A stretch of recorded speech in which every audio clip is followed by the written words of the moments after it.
AD. More than a generation away. And yet dreams travel faster than light. And even now, scientists and planners are shaping the lives of our children who will live in the 21st century. How will they live? Perhaps in a honeycombed structure like this. Hexagon modules that grow with a family's size and interests. All pertinent information about this family, its records, its tastes and reference material, is stored in the central home computer, which is secretary, librarian, banker, teacher, medical technician, bridge partner, and all-around servant in this house of tomorrow. Master James Shaw, 8 years old, student.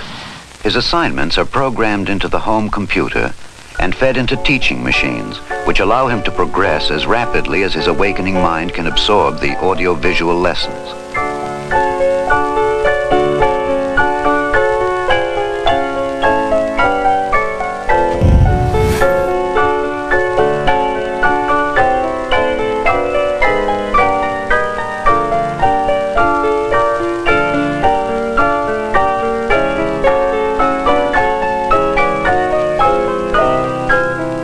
In the same way, Jamie, although he has a rigorous lesson schedule, is already taking advantage of his electronic world.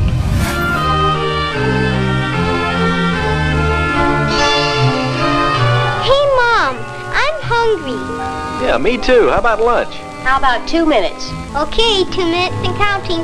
120, 119. All right. At the turn of the next century, most food will be stored frozen in individual portions. The computer will keep a running inventory on all foodstuffs and suggest daily menus based on the nutritional needs of the family.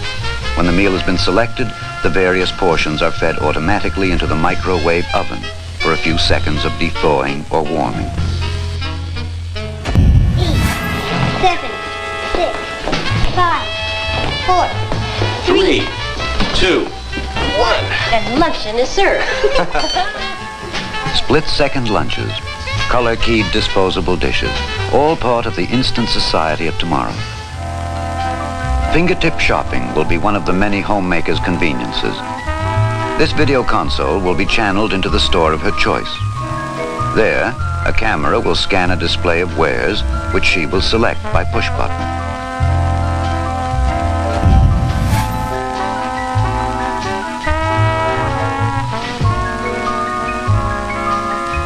What the wife selects on her console will be paid for by the husband at his counterpart console.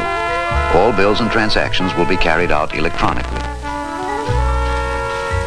A central bank computer will debit the family's account the amount of purchases and credit the department store, for example, informing the family's home computer at the same time. Father, at the touch of a button, receives an instantaneous printed copy of his budget, the amount of taxes he owes, the payments left on the car, and so forth. Also at his disposal is an electronic correspondence machine, or home post office, which allows for instant written communication between individuals anywhere in the world.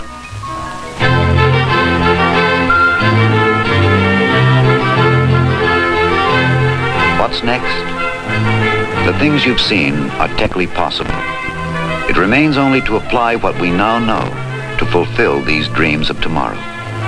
The world of 1999 and beyond is limited only by the boundaries of our imagination today.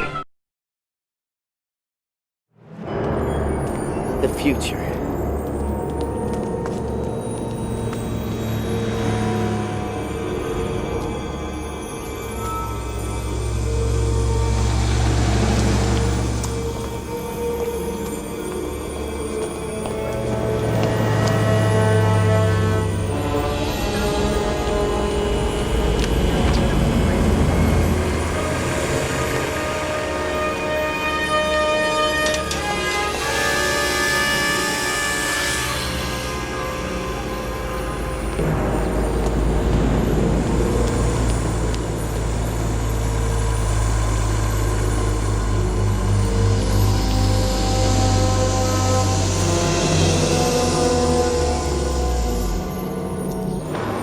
Welcome to Texaco.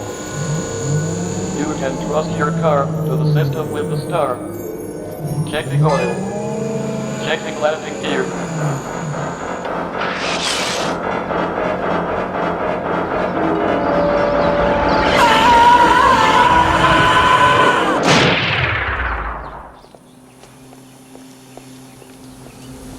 Shark still looks fake. Hi, friends.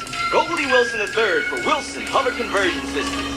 You know, when my grandpa was mayor of Hill Valley, he had to worry about traffic problems. But now, you don't have to worry about traffic. I'll hover convert your old road car into a Skyway Flyer for only $39,999.95. So come on down and see me, Goldie Wilson III, at any one of our 29 convenient locations. Keep 'em flying.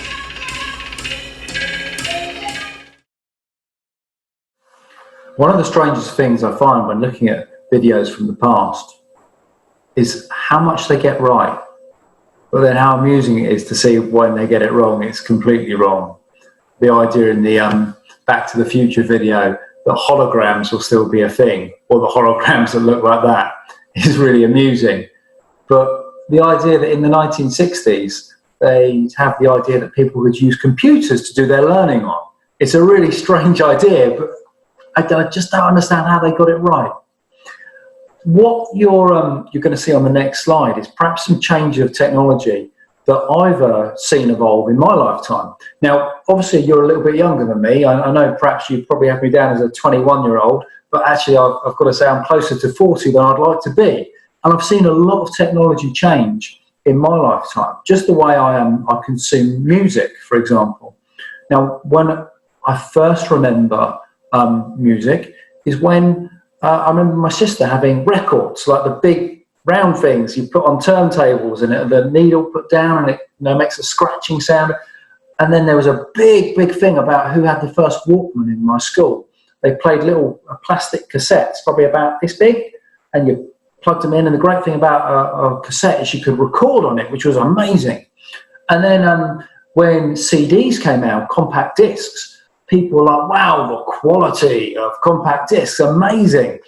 And then we go, well, we're going away from that and we're going to MP3s now. And, I had my MP3 player and I had a little plastic disc about perhaps this big that you could put your songs on. And that was amazing too. And now suddenly we're in a world where none of that exists because it's all remote. You get things from clouds and you put them on a device and it plays. So technology is changing. And on the next slide, you're going to see another piece of technology which is absolutely ridiculous, I find, about how technology is evolving there.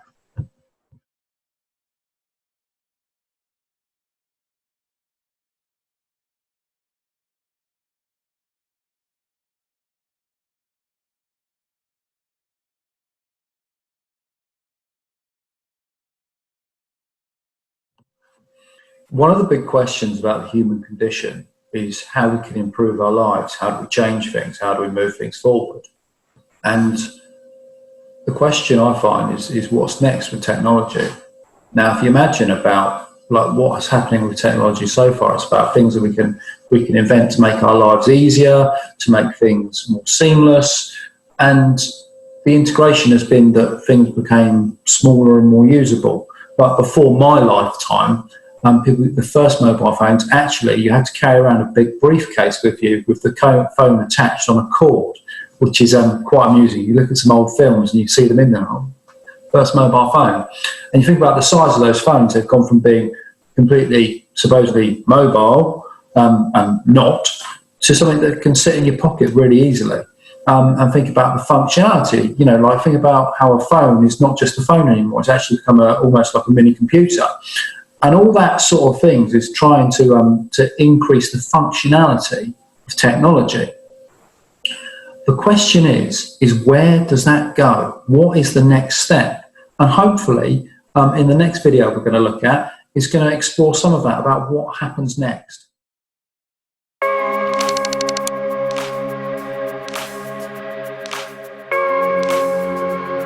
So in 50 years, I think the world will, in terms of technology, really change, and really this concept I call proximity of tech, which is how close the technology is to your body. And And right now, it's kind of silly. We like hold things and we wear things, and it's kind of at our hands, right? And our feet, right? And we might put it on, over our faces, but the whole point is just getting it into our eyeballs, into our ears, into our stomachs. Ingestibles are already a thing. It's crazy. Like you literally ingest these pills, these robot pills that can, obviously see what you're eating and all these things and all your caloric intake. It's amazing.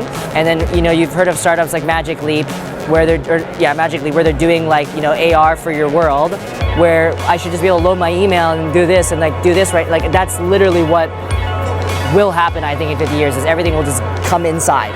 And that to me is really, really exciting. Many applications that today we perform unassisted will in fact be assisted operations. So a surgeon or a nurse in a hospital who is working on a patient will have an angel on his or her shoulder looking over him or her and offering helpful guidance when perhaps he's about to make a mistake. Should I contact the ground station? In 50 years' time, I think we will see very diverse mobility. We will have autonomous cars, and I think we will still have manual-driven cars, because it's really the choice of the customer. By safety reasons, we will make the conventional cars also very safe. That means it's not necessary that we really need completely autonomous driving, only driven by safety. So what will the world look like in 50 years' time? Well, sadly, it's anybody's guess. So there are projections where the world is fantastic, we've got rid of poverty, we're all living in some kind of harmonious situation, we've all got technology at our fingertips. And there are other projections where the development of technology might lead to things like really wide-scale unemployment, and it might lead to people really being hooked into their machines. We could, I think, reach a much better world where people are living a more human life, in fact, as a response to this technology. And I think if we don't push it in that direction, we could have a very, very dystopian future. It's very hard to predict the future 50 years ahead. What I'm sure about, though, is that it will never be an artificial intelligence, a super intelligence that just takes over humans, but rather is going to be perhaps brain-machine interfaces that enables us as humans to combine our horizontal intelligence with the vertical execution capabilities of artificial intelligence. Because the combination of the two is far better than either of them alone.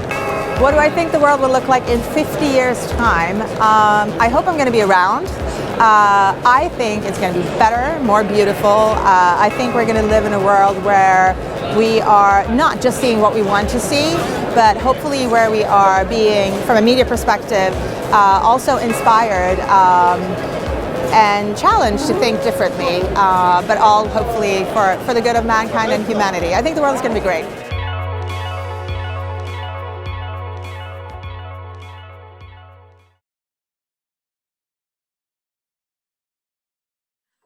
So to conclude our assembly, the questions I think that are important to think about when we think about the future, when we think about technology, is about how does the technology we use, how is that going to go forward? Now, in that video, you saw the idea of people swallowing robots to work inside them, and the idea perhaps of technology becoming integrated into our body as opposed to being a device that we use, however small, like a phone or a